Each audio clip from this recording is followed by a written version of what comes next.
So what I've liked to do for the past at least 3 or 4 years is identify good people internally that aren't in the security group.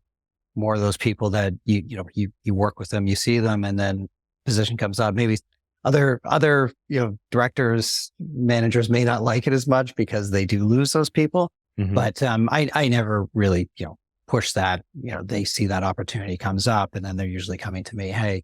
And I already know that they have a good security sense because I've worked with them, right? Or they've came highly recommended. So really bringing in those people internally, and then they bring all that business and clinical knowledge with them.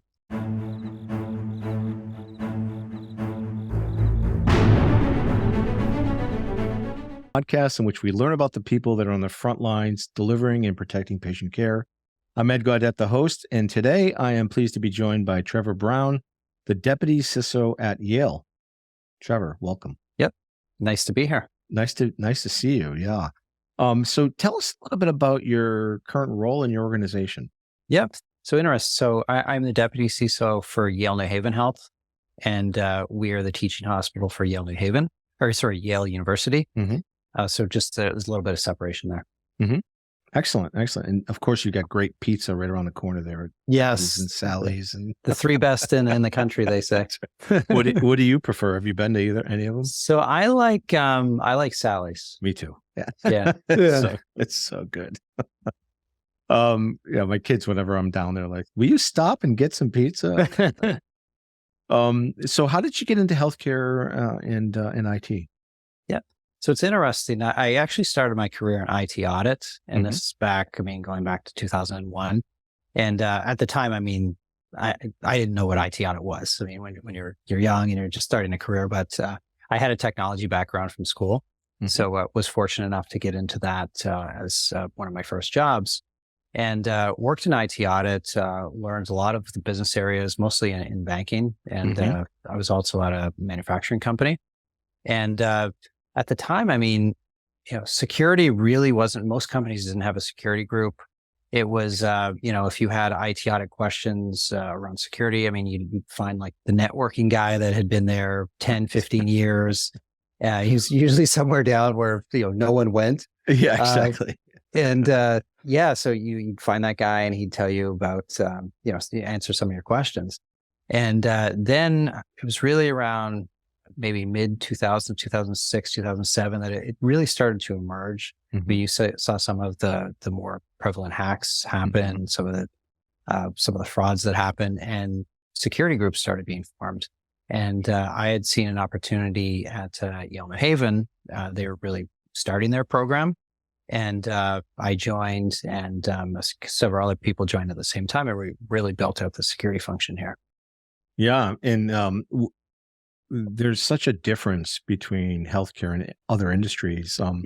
What were sort of the things that, were so different when you first joined Yale New Haven that you hadn't seen your previous roles? Yeah. I think the most impactful thing is that it's a 24/7 operation. Yeah. It never stops. So the other organizations that I'd worked for, there was always, your business continuity planning, your disaster recovery tasks. It was always after hours or on the weekend. And here, when do you do it, right? When do you actually want to bring down your critical applications? It's, so I think that was the biggest difference, is that, your applications, your function, there's never a downtime. Yeah, and one of the largest user bases, the clinicians, obviously, they don't sit at a desk, right? So they're constantly moving across the right. And that's something for if you want to do user training or something, it's sometimes you have to actually go to their locations, and because they're not sitting at their desk. That's right. And so I think often I hear too is that shared mission of healthcare. Everyone's a caregiver, everyone's a patient at some point in their life. What did that mean to you? So yeah, like everybody, we've all been patients at one point, unless you had, superhuman immunity. Right. You're one of those. There was actually, I remember in high school, I was graduating, and there was one of my classmates. They gave him an award for perfect attendance all 12 years. And I was shocked. I said that someone like that existed. But yeah, we've all been patients. And I think, you can really see it from the patient perspective. And when you're designing lane and security, I mean, you want to have something that, functions, it works, it's helpful to both the clinicians, the patients, the nurses, and it's secure. And I think the main thing with looking at it from a patient perspective, I think it's very helpful because it's almost like it takes away that that boundary or that artificial layer in between what you're doing for your job and actually like hands-on at the end customer, the end patient. Yeah, it's a great point. It gives you that level of empathy that you might not get. It does. That's actually something that is pushed here, that, being empathetic, having that empathy. Yep. What, as you look out over the next 12 months or so, what are your top 3 priorities? So I would say training awareness is big. A lot of companies talk about it, but we really want to push that hard, especially with all the ransomware coming in, really pushing that out. And one of the things we just don't have your annual training and quarterly phishing campaigns, but we actually do something called in-service. So that's when some of our security teams will actually go to a floor, to a department, to a wing in the hospitals before their shift starts, and then have that security training in person. So it's a really good service that we offer. And I think that's a way to connect. And then we actually get good feedback too from those things that we never really thought of, that we're like, oh, that's a great point. And then we incorporate that back into our training. So that would be, I think, number one in the training space. The second would be, really making sure that we know what we have. We're a health system that we've acquired hospitals, practices. A lot of things come with that. They're not always listed in the purchase agreement. So you, as a security team, you have to really go. I mean, we physically go there and inventory, and you have to know what you have. I think that's one of those, SANS type of, top 5, know what you have. Absolutely. I would say that would be number 2. And then the third is really making sure that, from a staffing perspective, that we have the right people in place. And one of the things that we're really good at doing is bringing in people that are a great fit in the team. They might not necessarily have all the perfect background and experience, but if you bring in someone that's really optimistic, a great team player, is quick to learn, I mean, that's really what we're looking for. So really building out that team and making sure that core team stays in place. You struggle with filling those positions? I know a lot of CISOs will struggle with getting cybersecurity talent on board. Yeah. So what I've liked to do for the past at least 3 or 4 years is identify good people internally that aren't in the security group. More of those people that you work with them, you see them, and then position comes up. Maybe other directors, managers may not like it as much because they do lose those people. But I never really, push that. They see that opportunity comes up, and then they're usually coming to me, hey, and I already know that they have a good security sense because I've worked with them, right? Or they've came highly recommended. So really bringing in those people internally, and then they bring all that business and clinical knowledge with them. Smart. So that's really what we try to do. And so we're, great people on the help desk, desktop, some of the the executive admins, tech support, some of the other teams we bring in, what we see as like kind of a skill set that's missing. And then there are some positions that are difficult to fill. And then we've posted them externally. And sometimes it is a while to fill that position. I mean, it's most of our role now is we're either fully remote or hybrid, which helps. But the problem is with that is that if someone is fully remote, what's to stop them from just taking another job and they're still working from home? So we struggle with that like everybody else does. Yeah, no, that's a great point. And I think what you're doing is you're creating that culture of cybersecurity because you're drawing from the business and from other areas of the organization, and that word gets out there too, so they know there's a path.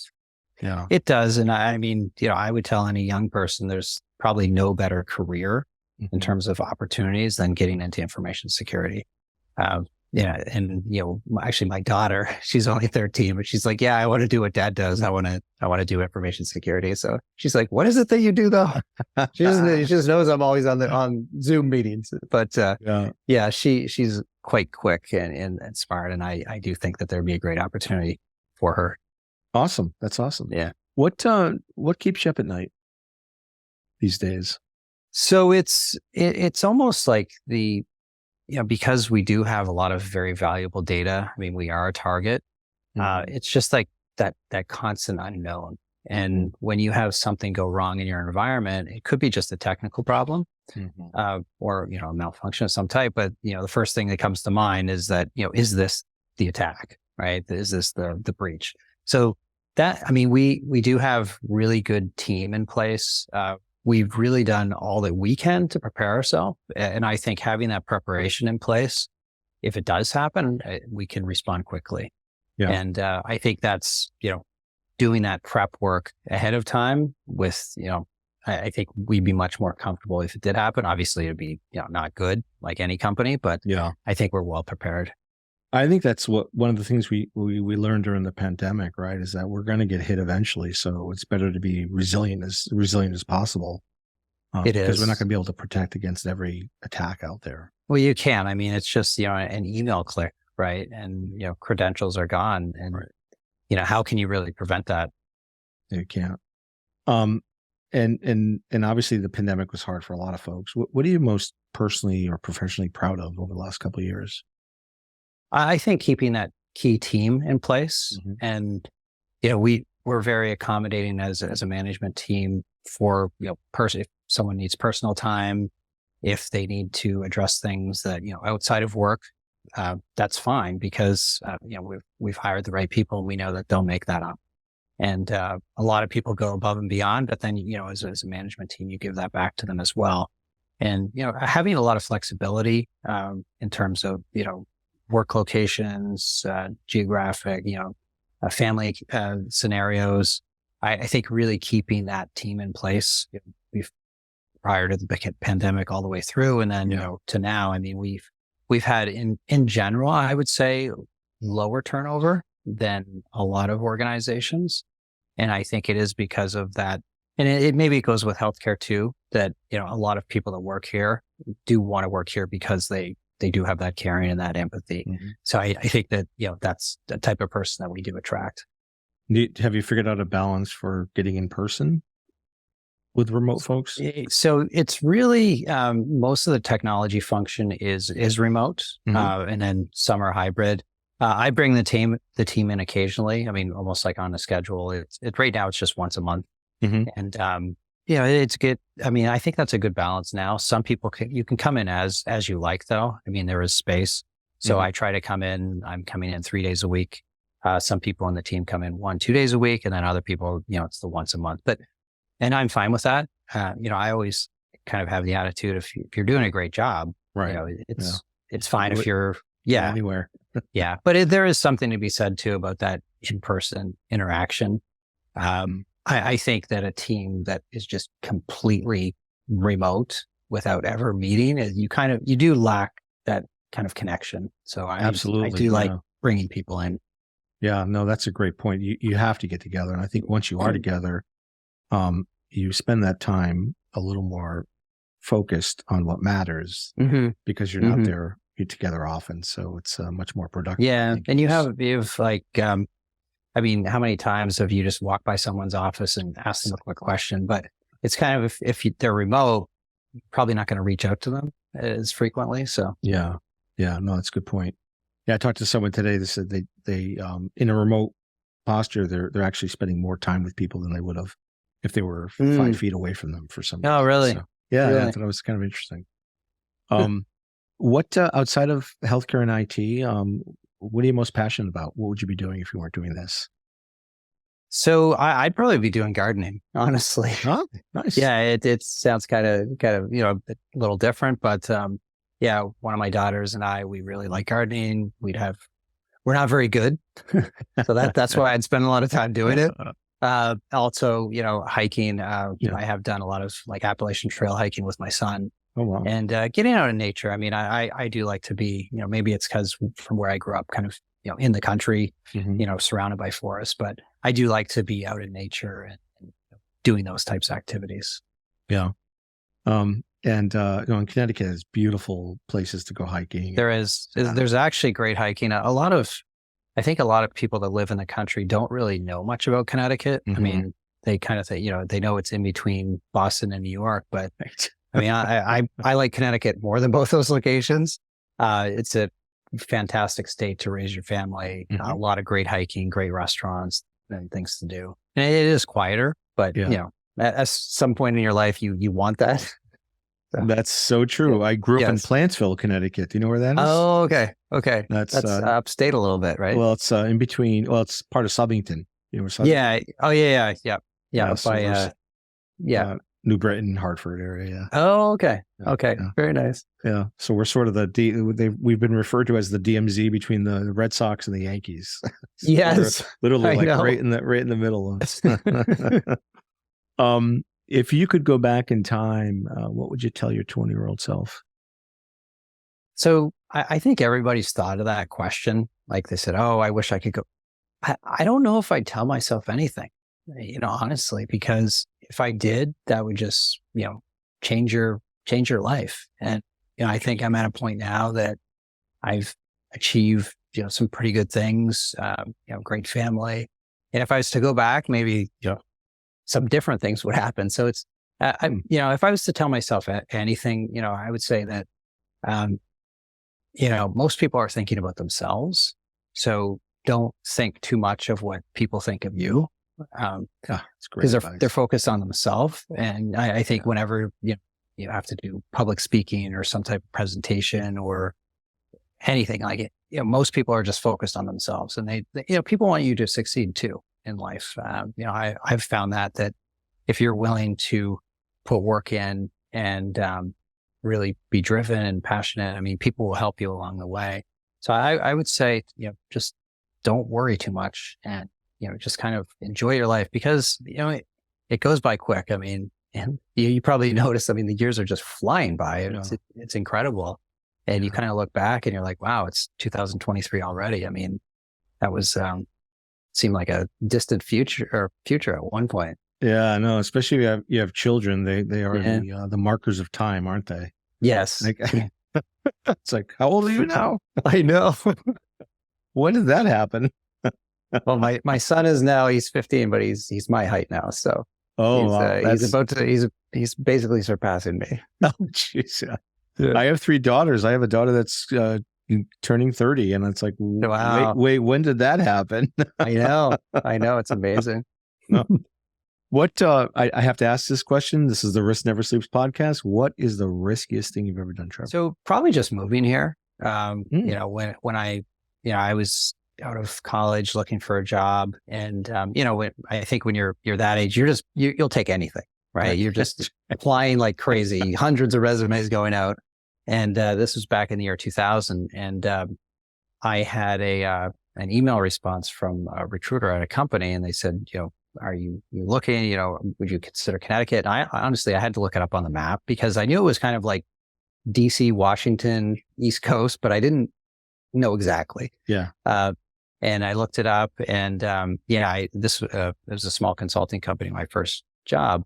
Mm-hmm. And I came down, I interviewed, and they offered me the job on the spot. So my mother actually dropped me off in Bangor, Maine, and I took the bus down, and then, took the bus back up. I grabbed my things, and, 2 weeks later I was down. So it was, looking back, I mean, what do you have to lose when you're that age, really? So at the time, I didn't think it was a big thing, but, looking back, it was a huge change in my life. Yeah, no, kids, I don't think kids do that as much as they used to, as we used to when we were growing up. Like adventurous, just like go for it, Yeah, I did the same. I moved out of Connecticut to Massachusetts, right out of school, and never looked back, and stayed in the Boston area. Yeah, that's great. So as we wrap up, any last advice you can give to folks that are just thinking about coming into cyber, or maybe have spent a year or so in cyber? Oh, sorry, I missed your last point. Sure. So Yeah. So any advice you could give to people that are thinking about getting into healthcare, cybersecurity, or IT in general? So I would say that there's actually some people think, I mean, cybersecurity, you're battling like the Russians and the Chinese all day. It's really not like that. It's more, it's a lot of it is risk management. A lot of it is just issues follow up and tracking. I think having a well-grounded knowledge in technology. And what I would highly recommend is that there's a lot of free courses out there. I mean, if you like Coursera, for example, you can go and you can take like intro to cybersecurity. You can take, networking security. You can take all of these courses for free or for a very low cost. I mean, $30, $40. And I think if you can combine that with, either, some formal schooling, that'll really set that foundation for you. And, I would also say use LinkedIn as a resource. If you're a young person reaching out to someone and just saying, hey, my name's John, I'm looking to get into cybersecurity. Would you mind giving me some career advice?